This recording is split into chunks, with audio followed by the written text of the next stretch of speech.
Hi, this is Linda, and I'm doing a video on talking in American English. This is number 15, lesson 15. I'm going to do a talking about events in time similar to the one I did last time, but this will be comparing past, present, and future, all of those in some conversations. And to do that, I'm going to try to do it on my computer screen instead of showing posters, because I want you to follow the sentences better. Now, another lesson will be more about pronunciation, although pronunciation is always included. And pronunciation, I want you to be able to watch my mouth, so that's why I do the posters this way. But for this lesson, it's just basically, this is sentences. You can pick up pronunciation as you go, and some grammar and some vocabulary will all be included in it, but the main thing is the sentence structure, and so that's what we're going to start with today. Here are some examples of the conversations I mentioned. The first one is conversations in time with using forms 1 and 2. Those two forms mean any time or not a specific time, maybe past, present, and future. So here's the conversation. Allison says, "Hello, Jeremy.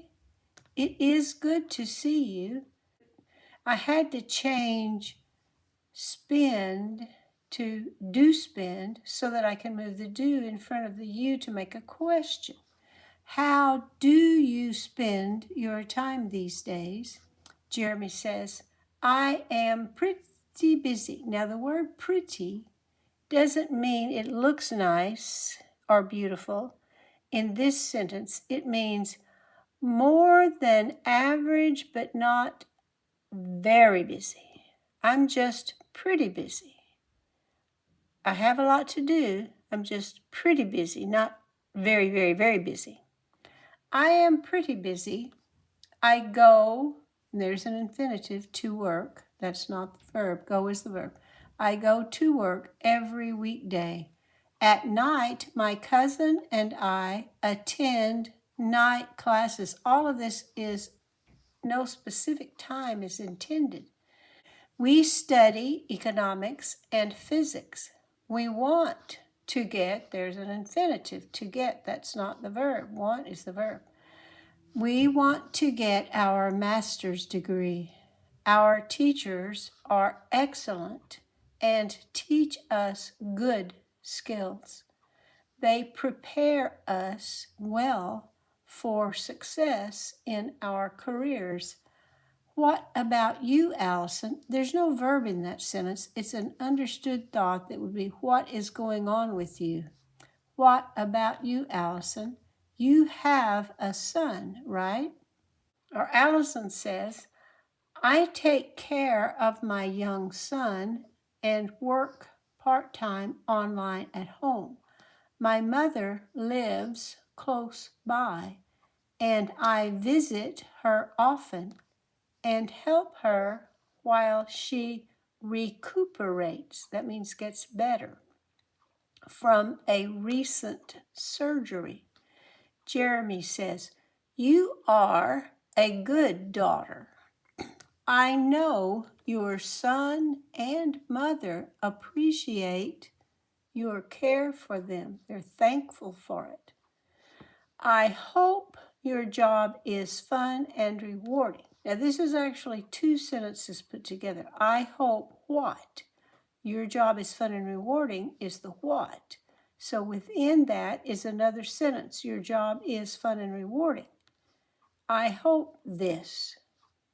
Your job is fun and rewarding. So this is a verb and this is a verb. One of the long sentence and one of the smaller sentence inside.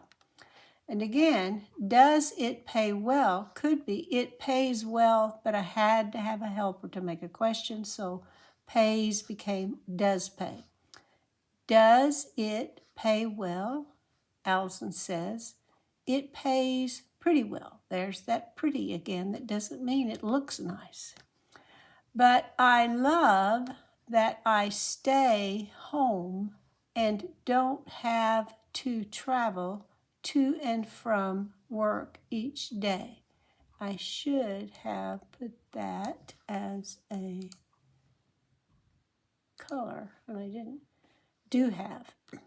I don't have to travel to and from work each day. The do have is the verb plus the not.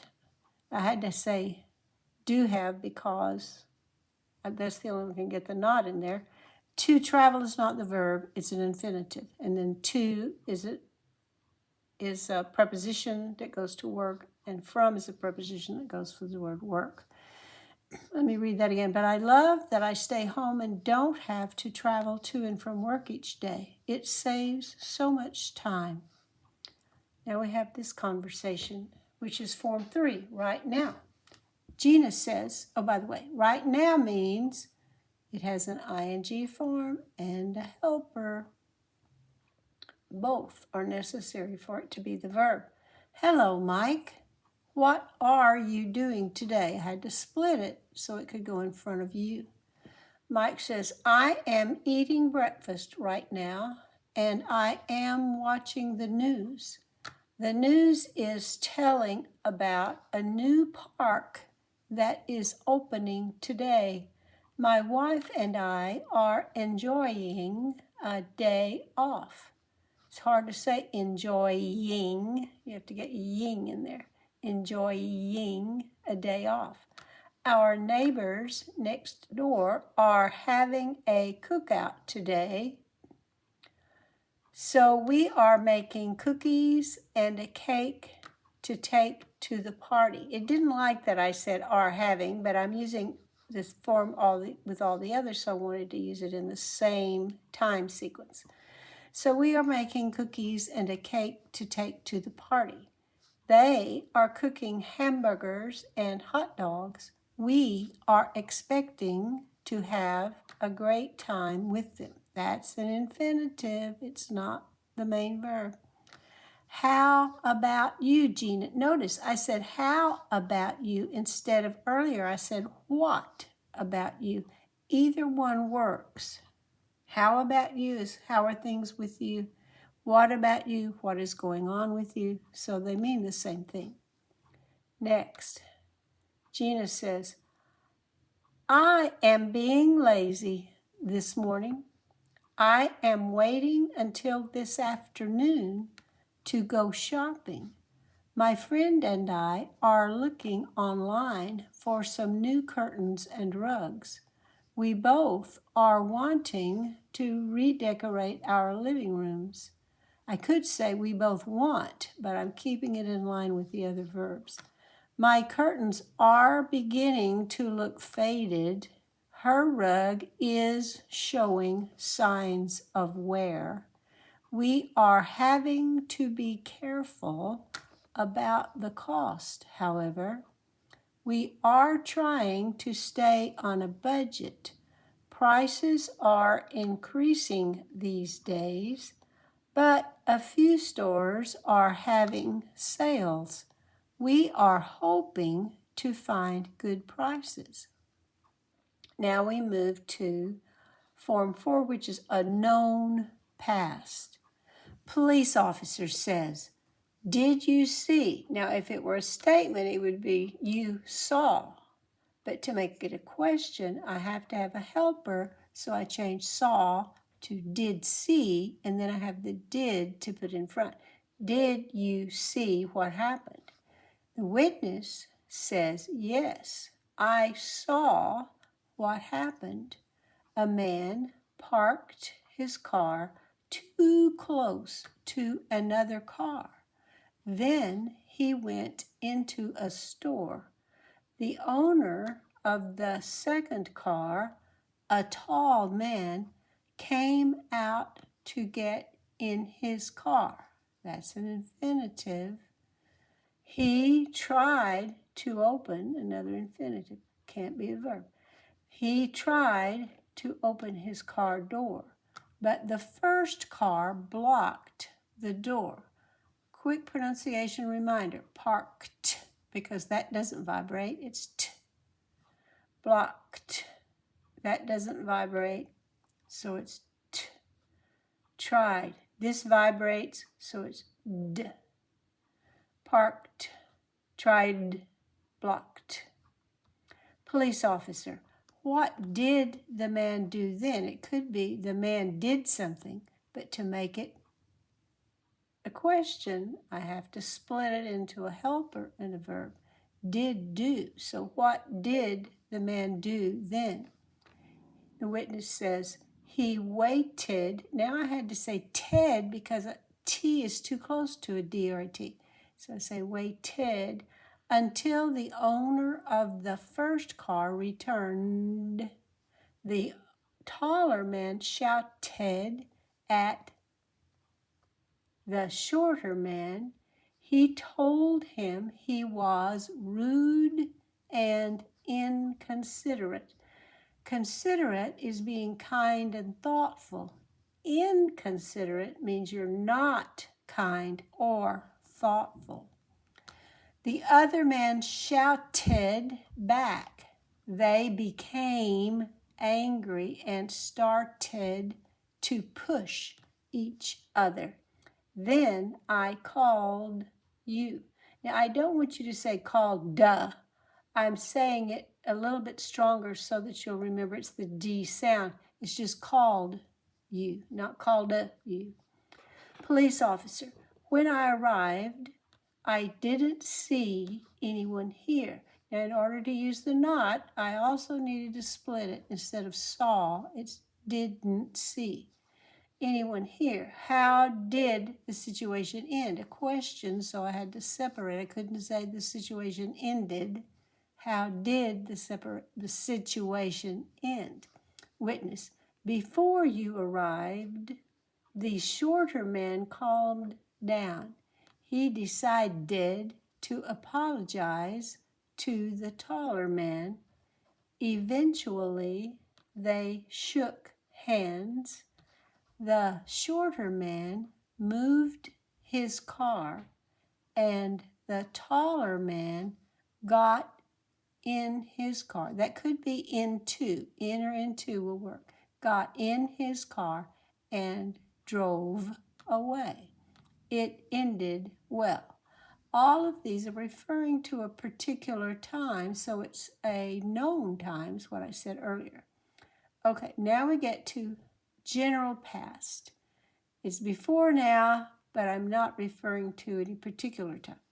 Doctor says, hello, Mrs. Jones. How have you been? Have you taken your medicine? I had to split it because we've got questions in there. Mrs. Jones says, I have felt better lately. I have continued to take, that's the verb, to take is an infinitive, it's not the verb. I have continued to take the medicine regularly. I have not had fever for a few days, and I have been able to eat more food. Now, I did say for a few days, but that's adding a time. I have not had fever does not refer to a time. The verb does not refer to a time. It's a general past. Then I get a little more specific by adding to it. And I have been able to eat more food. My headache has gone away, and it hasn't returned. And the doctor says, I have checked your blood tests. It seems you have recovered. Congratulations. Now, those are the 5 forms we studied originally, plus we want to talk about future. The future is usually expressed with form 1, which was the anytime form, with a helper, like will or going. We use a right now verb plus an infinitive to make a future with going right here. So it's a combination to get future. And sometimes shall is used for a future, but not very often, so it's not in this part. Nora says, Mary, will you take a trip next week? Mary says, yes, I am going to go to Florida. Nora says, wonderful. What will you do there? Mary says, I am going to take, putting those together, a short cruise, and then I will visit some historic sites. Nora says, will you go alone? Mary says, my sister is going to meet me there. She won't go with me on the cruise, but she will go with me to the other places, and we will share a hotel room near the beach. It will be fun. Notice that it doesn't matter on the will whether it's we or she or I. It does matter whether I say is or are or am when I'm doing the going form of future. But for the others, it doesn't matter. Now we have the conversations in time with a vague future.